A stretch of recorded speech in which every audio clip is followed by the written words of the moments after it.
Sure.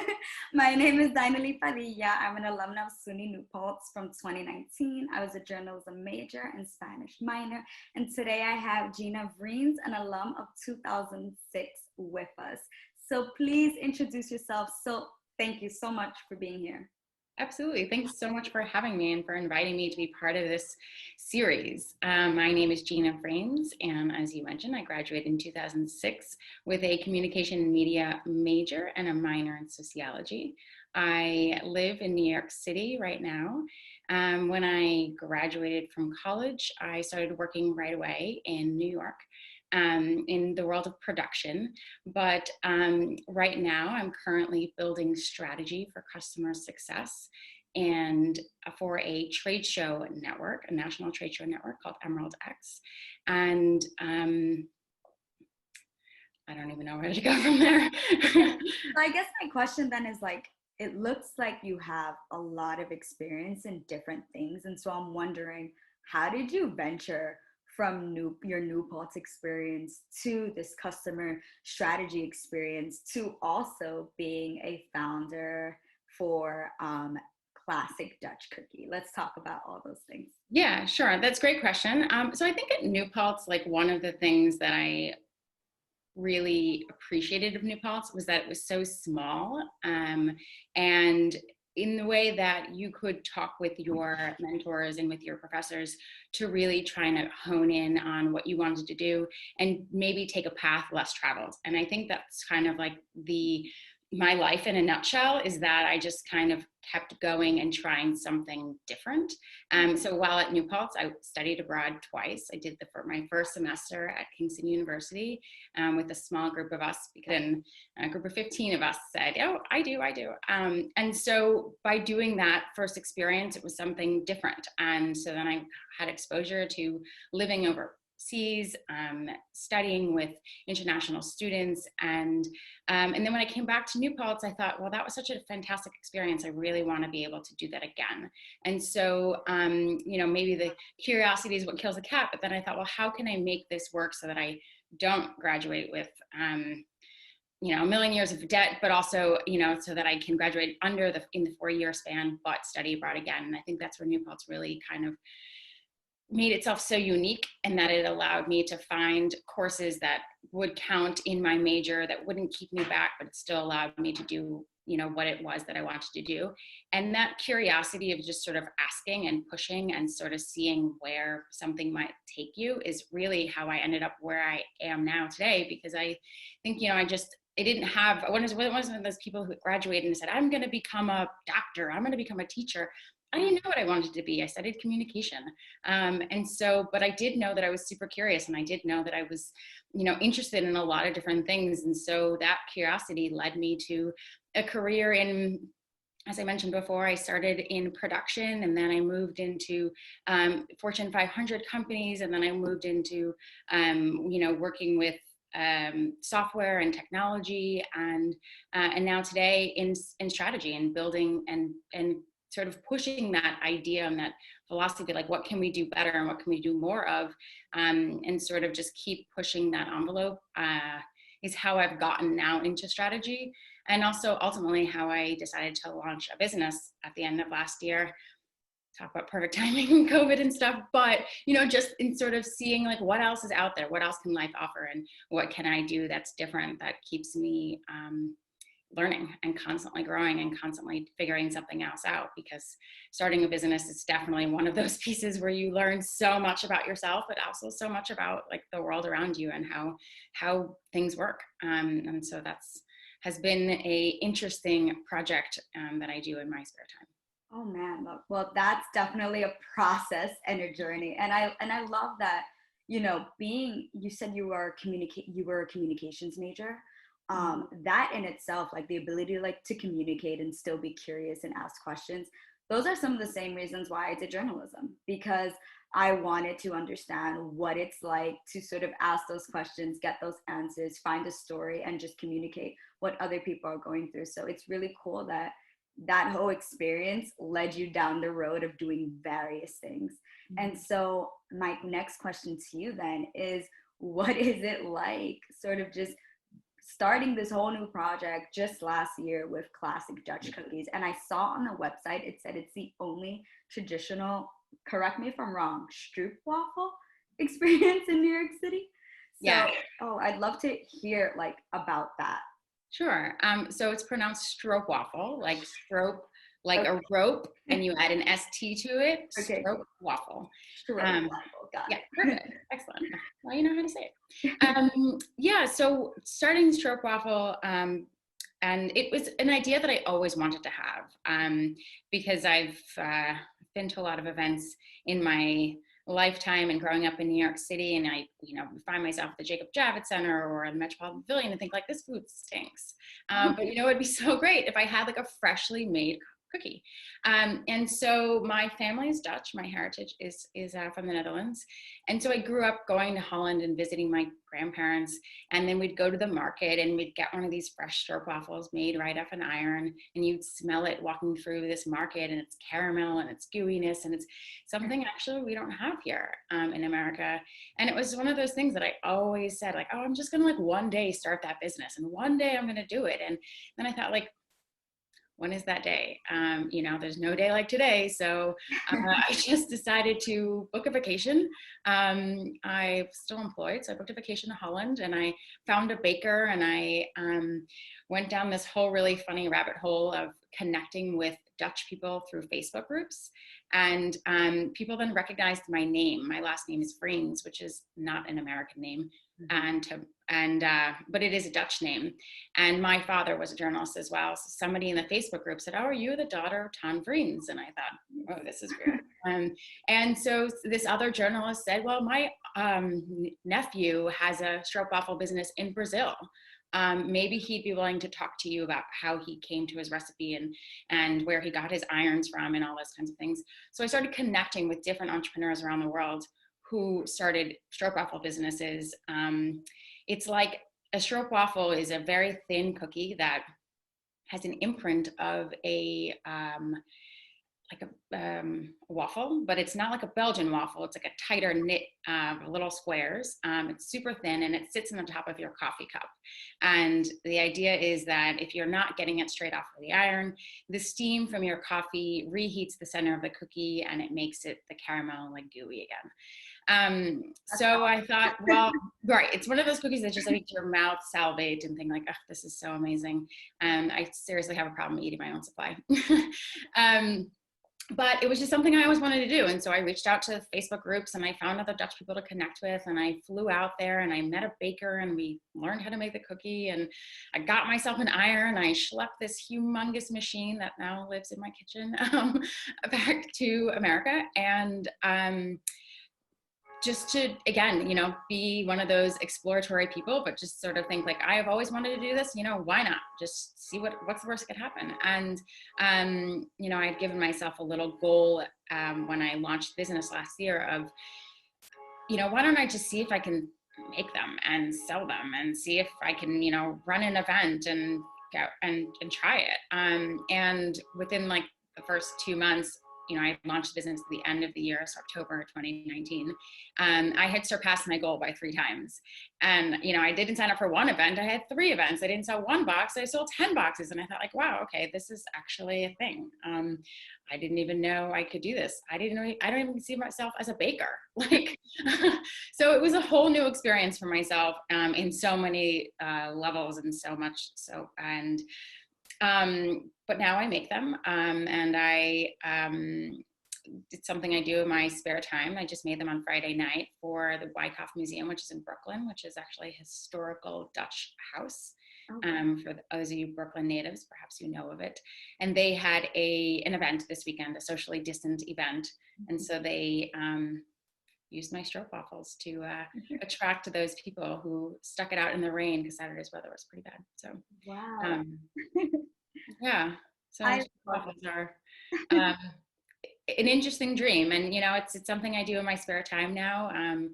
I still have a full 9-to-5 job, and but I think entrepreneurship is something that really binds and unites the city, especially in times like today, where there's just so much that's, I think that at some point before COVID, we all took for granted, and now it's like a whole new world, and navigating that and helping this small business, in your local place. Like, don't go to Amazon, go to your local bookstore, go to your local art store, go, support local, and help those people keep their dreams alive, because that's where, they are the backbone of our societies, not the Amazons of the world. So Absolutely. Such great points. And I guess I'm wondering, like, this whole like you travel to get this information, and you sort of like found people that could sort of help build your network and your support to actually start this business. So something that I'm wondering then is, like, did New Paltz play a part of that, like, with whether it be like that major or just the ability to present and like go for your dreams? Like, how sort of, in a way, like, how did New Paltz sort of help you get to this moment of, okay, there's no day like today, and you just started? Or like, how did that point happen is my question. I think, that was something that I discovered really early on in my time at New Paltz, because, they gave me an opportunity to do something really unique and different.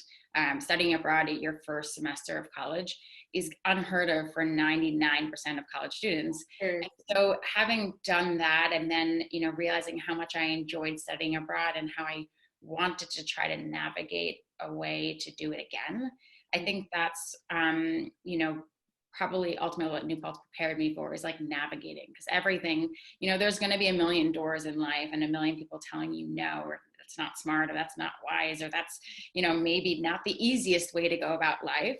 But easy is not fun. Easy is not inspiring. Easy is not, the reason I get out of bed in the morning. I'm not necessarily trying to take the most difficult route in life. However, recognizing that if there is something that you want to do, finding a way to navigate the systems that are put in front of you to make it work for you, I think is the best lesson that I could have learned at New Paltz, and then one that I apply in my life for everything.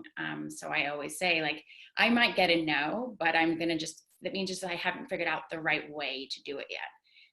And that's why I think I really appreciate working in strategy right now. It's like, you're trying to come up with new ways of doing something. Like, if that system didn't work, okay, well, how can we go back to the drawing board and invent and reimagine what could be possible? And just because it hasn't been done before, it doesn't mean it shouldn't be done. And so, like, nobody actually makes traditional stroopwafels in New York.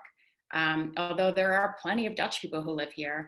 And I used to think it was like in the water, because, like, New York pizza is so great, but you can't get New York pizza anywhere else. I used to think, like, oh man, I'm never going to be able to recreate these cookies here, because I'm not going to transport water from Europe. Like, that's crazy.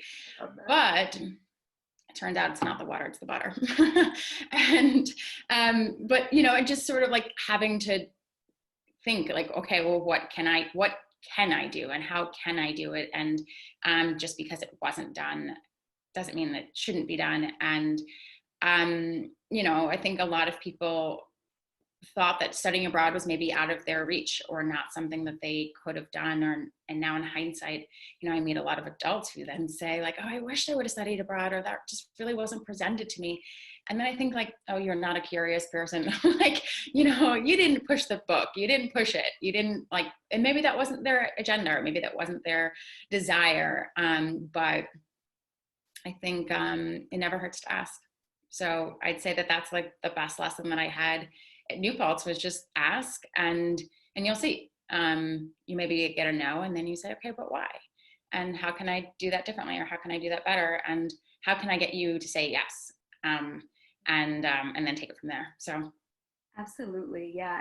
Everything you're saying reminds me of someone telling me, college helps you learn how to organize. And so organize life, organize like the way you want your life to go, and the navigating aspect, like you said, and sort of, so I love that. And that, speaking of studying abroad, I ended up studying abroad in Madrid my junior year. And like you said, I had to ask those questions to figure out, how can I afford this? When can I actually do it?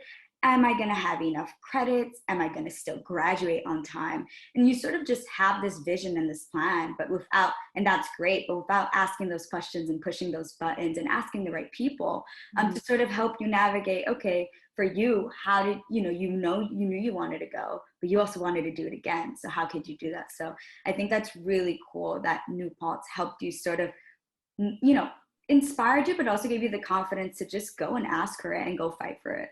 And that's what's really cool about just everyone at New Paltz, everyone having those experiences like, okay, I'm here, now what can I do with all these opportunities and all these open doors? So yeah. Thank you.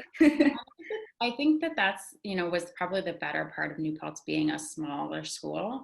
And it initially, I had looked at going to schools like Syracuse, which is like a city inside of a city, Syracuse is huge. Cool.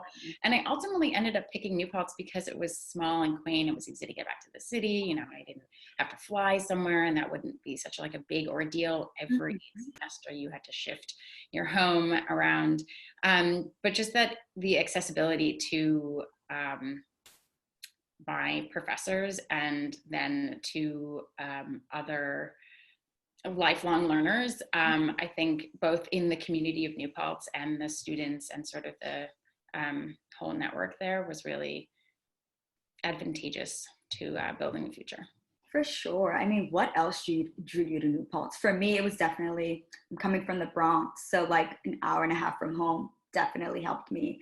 And it was affordable for me, honestly. A SUNY school, good journalism program. So you mentioned a couple of things also why I chose to stay. So I'm wondering, what else drew you to New Paltz, considering you had options like Syracuse, for example? New Paltz was beautiful. It is. And maybe that's a really funny reason to pick school, but like your environment either draws you to want more or draws you to be inspired, or the beauty around us is important. And at least I'm one of those like visually creative people that's like, if I live somewhere it's like dumpy and dopey and ugly, then it's like, this is, and New Paltz, what's amazing now is that when I see photos from what they've transformed the campus to, it's amazing. Like some of the amenities and some of the buildings and the structures that they've recreated. I wish they were there when I was there, but I was definitely drawn to New Paltz, and I thought like the campus was beautiful. The town was cute.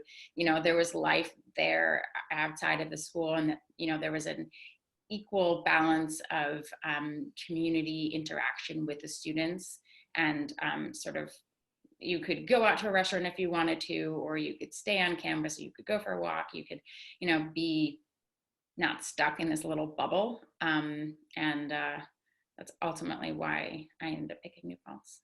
Yeah, I mean, everything you're saying, I'm just nodding my head because it's so true. And I mean, is there anything, any restaurant that you went to that you love that might still be there? And also, you reminded me that we can always visit again and see the changes and, have those walks and reminisce for sure. Yeah, that's true. I actually went, I was driving upstate, and I had stopped in, and it was a couple of years ago, but before like a Thanksgiving weekend maybe, or like a holiday weekend or something. And I was amazed, and I wanted to go pop into a building just to like see, what had changed, and everything was locked. I couldn't go in anywhere. Out of the SUNY New building, which reminded me, because I was a SAM when I was at New Paltz. That's true.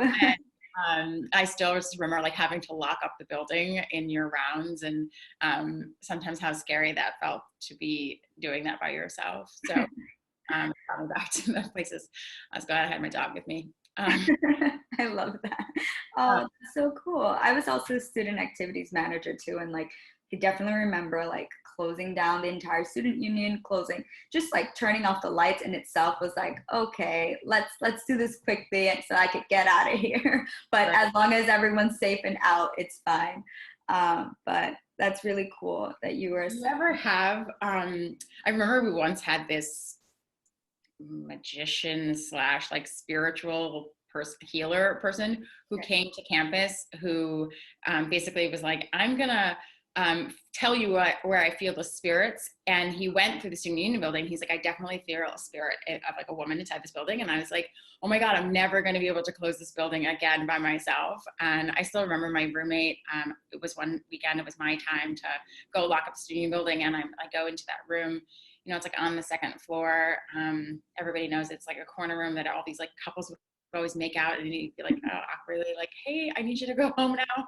And the TV went on just like randomly. And I was like, oh my God, the spirit's here. It was so bad. And I remember like I had to tell my roommate, like, I need you to come close the building with me. I can't do it by myself. After that, I could never go into that building by myself, actually. I mean, hey, like, I love memories like that. It's also what makes like New Paltz special. There's all these little like quirky things, which makes it fun to think about. But oh, that's so cool. I'm glad that you know, in a way you had more, you know, more than one experience, right? Like having the job, studying abroad, all these things. So I guess to wrap up, a couple of things that I have in mind is just like, you know, you gave really good advice about sort of just venturing off and being your own like businesswoman, and, you know, going from one place to the next and using both, you know, both your skills, both your jobs to sort of use both in your professional life and your personal life. So what other advice do you have out there for people who sort of have this vision? Obviously, it's part of it is from your heritage as well. How do you use all your passions to begin an entrepreneurship path, if that makes any sense? Especially for alumni. Yeah, I mean, I think starting a business is not for the faint of heart. So I think the first thing I would say is I would get yourself a board of directors, whether that's like a college mentor, your roommate, somebody besides yourself, because you're going to want to flesh out ideas or flesh out concepts. And I mean, ultimately you're building your business and you're building a business plan, but being able to talk to other people, other entrepreneurs mainly, I think is a huge benefit, because they've felt sort of the war wounds that they've gone through, and they could say, oh, this was not necessary, this was really necessary, and go that way.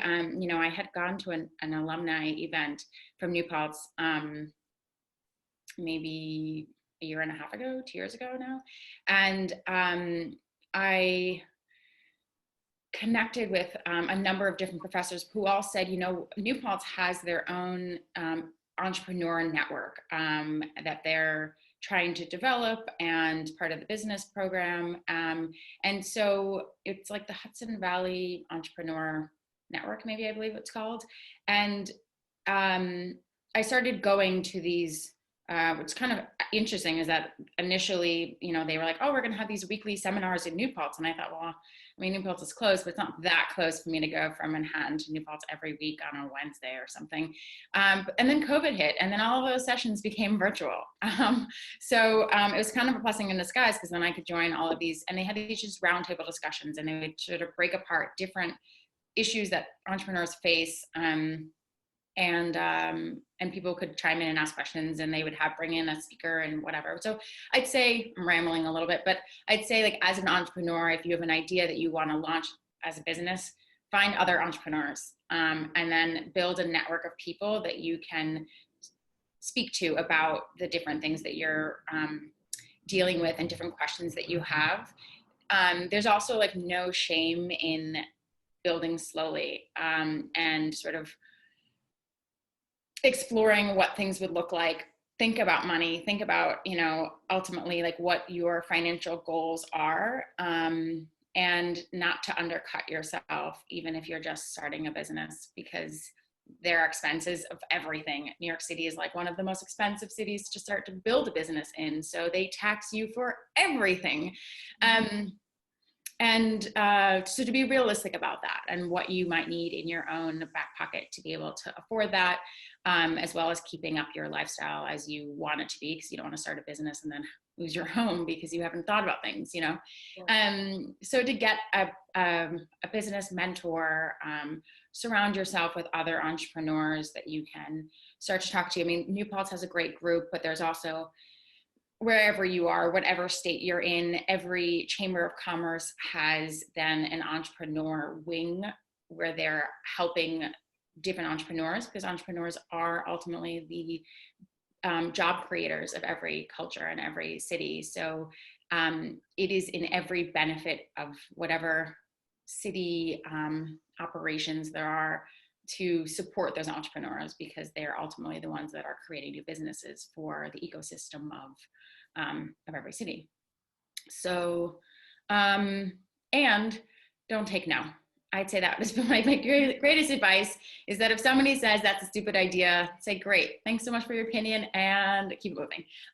Because ultimately it's your own blood, sweat, and tears that goes into something. And, you know, everybody is going to think that they have a better idea of how you should do something and what you should do and what you shouldn't do it. It's like, great, go launch your own business. Take that idea and keep it to yourself. And everybody's going to think that they have something. And I thought that was really like fascinating to learn, that people always thought that they could do something better. But, you know, I thought like, okay, that's great. Like, ideas are worth a dime a dozen, but it's the execution that really makes a difference. So don't be afraid to talk to people about your idea. Like, I think at some point I was like, oh no, someone's going to steal my idea. And it's like, well, all right, you go to Holland and go find your own recipe and get your own machine and do all of those things. Like, it's not really that easy. And you have to really, really want to do it in order to go steal the idea. So I guess maybe don't feel so like secretive about your idea, because the more people you can have in your corner and in your bandwagon, you know, you never know who they know. It's kind of networking in its finest. You know, maybe they get you your next contract. Maybe they become your first customer. Maybe they can introduce you to other people that will want your services or your business. So entrepreneurship path is super interesting, and it's really fun, and it's really different. It is definitely a different path. However, it can be very rewarding, and both financially, but also to your person and how you learn about yourself and how you operate in the world. So it's like your child. It ends up becoming like your baby. So I think that's, in a nutshell, the advice I would give to those who are interested in starting a business. And for anybody watching this, if you have a business idea and you want to reach out to another entrepreneur, like, feel free to message me. My website is classicdutchcookie.com. So I'm on there, and you know, I'm happy to help other entrepreneurs who are aspiring and or already accomplished in developing their next idea. Perfect. I was just about to ask you to add in your shameless plug so people can connect with you and listen, because that was really, really good advice. Just about starting, just about not taking no, and just, you know, being open to talking about your dream, because like you said, you never know who's going to be in your corner. And it's exciting to have like that network and support, even if it's just to exchange ideas and just get advice. Yeah. This is super helpful. Yeah, and if I could just say one more thing, you know, I think, so there's nobody really making stroopwafels in New York. There's one group of guys who they put their label on it, but they don't make it. So I don't believe in their product. However, no, what I wanted to say is that if you walk through the bread aisle, how many loaves of bread do you see in a bread aisle? And it's not like anybody ever said, oh, well, they already have bread, so like, I'm not going to build this brand, or I'm not going to build this product. You know, there's always something, but it's figuring out what your unique qualifier is and what makes your product different and better, or, you know, have your own niche. And if there is a niche of people who are interested in your product, then go for it. Yeah, I mean, what's your angle is the question.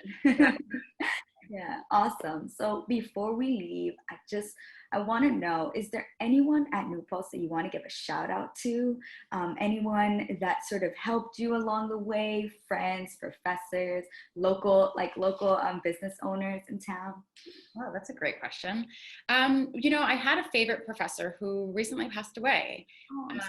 And he made he was one of my first sociology professors, and Peter Kaufman, and he was diagnosed with cancer and then passed away. But he made he was such a sociological person, even he was like to his core, that he made his death part of a learning experience for the students. And so that people who hadn't experienced cancer or didn't know what even cancer does to your body, and he made that part of the learnings for his students. And I had found out on Facebook about his passing, but I thought, he ultimately shaped my life in so many ways, and made me super interested in the field, and sort of continuously on that path in life. So he was a great friend and teacher and professor. So I really valued his contributions to my life. I miss my friends from New Paltz, and there's some people that I still speak with, and there's some people who I've just lost touch with over the years, but they know who they are. They're my cronies who studied abroad with me in New Paltz, in England, So they were my core group of girls throughout my time at New Paltz. Well, that's amazing. Thank you so much for sharing. Honestly, so appreciate your story and all these golden nuggets, and ending in gratitude. Really, really beautiful. So again, everyone, this is Gina Vriens. And honestly, thank you. Thank you. Thanks for your time. Thanks for having me on this. My pleasure. Thank you. Bye-bye. Bye.